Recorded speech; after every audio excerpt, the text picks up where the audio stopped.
So the question did asked to determine the volume contraction of a solid copper cube 10 centimeter on an edge when subjected to a hydraulic pressure of 7 into 10 to the power 6 Pascal.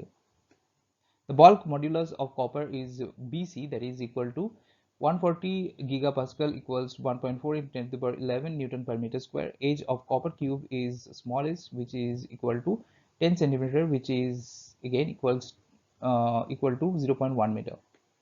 So the volume of copper cube is V equals S cube. Now the value of S is 0.1. So if we cube this, so we get the value of volume, which is coming out to be 0.001 meter cube.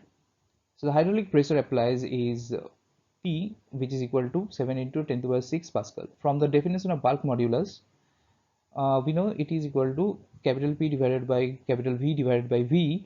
Now from this we can get the value of capital V by V, which is coming out to be capital P divided by BC.